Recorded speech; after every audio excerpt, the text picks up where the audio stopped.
आपके घर में स्कूल गोइंग बच्चे हैं ना, तो शायद आपको भी हंसी आती होगी कि समर वेकेशंस आते हैं और वेकेशंस से पहले ही कुछ एक स्टेशनरी शॉप्स पे ऐसे बड़े अच्छे अच्छे, जैसे कहते हैं ना, सुंदर सुंदर वर्ड्स में लिखा होता है, please contact for model making, chart paper making. मतलब बताइए, स्कूल वालों ने अगर पैसे देकर ही ये काम करवाना होता तो वो अपने लेवल पे नहीं करवा लेते।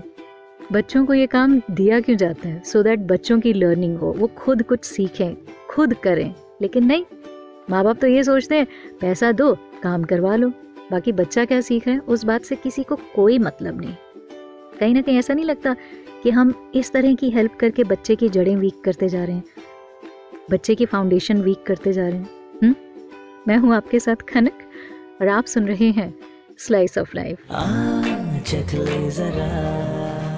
दूसरे की हेल्प करना अच्छी बात है, लेकिन ऐसी हेल्प कि जिससे कि अगला इंसान कमज़ोर हो जाए, अपनी ज़िंदगी की लड़ाई लड़ने में एक कदम अपने आप को नाकामयाब पाए, मुझे नहीं लगता कि ऐसी ज़िंदगी, ऐसी हेल्प कोई हेल्प है। इनफैक्ट ये हेल्प की बजाय दूसरे को मुश्किल में डालने की बात हो गई। नहीं, जिंदगी का एक टुकड़ा चख ले जरा। एक समय की बात है, एक आदमी कहीं काम से बाहर जा रहा था और रास्ते में उसने एक तितली को देखा जो अभी अपने अंडे से बाहर निकलने की कोशिश कर रही थी। वो आदमी वहीं बैठ गया और उस सीन को देखने लगा। घंटों बीत गए और वो तितली उस अंडे के उस छोटे से छेद से बाहर निकलने के लिए बहुत मेहनत, बहुत स्ट्रगल कर रही थी। लेकिन कुछ टाइम बाद ऐसा लगने लगा कि वो तितली अंडे के उस छोटे से छेद में फंस जाएगी। वहां बैठे उस आदमी को उस तितली पर बहुत दया आई।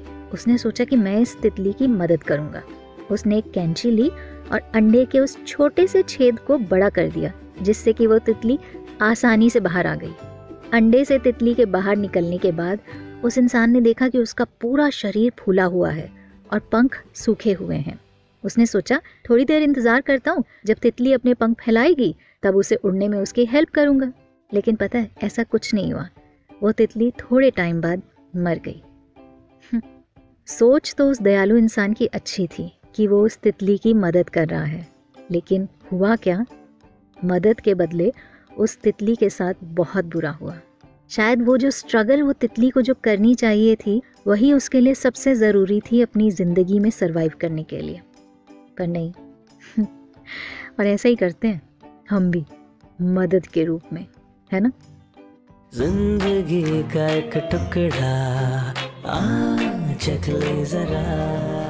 प्राचीन समय में एक राजा ने सोचा कि मैं अपने राज्य में से सबसे योग्य व्यक्ति को ढूंढना चाहता हूँ, जिसमें सारी खूबियाँ हों। मतलब इंसानियत भी हो, उसमें दिलेरी भी हो, वो मेहनती भी हो, मतलब कुल मिला के एक ऐसी पर्सनालिटी वाला शख्स जिसे कि वो अपने बाद अपना उत्तराधिकारी बना सके।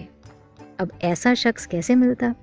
इसके लिए उसने अपने मंत्रियों से सलाह की और एक दिन उसने एक बड़ा सा पत्थर एक सड़क के बीचों बीच रख दिया और एक झाड़ के पीछे छिपकर बैठ गया, ये देखने के लिए कि उस पत्थर को सड़क से कौन हटाता है।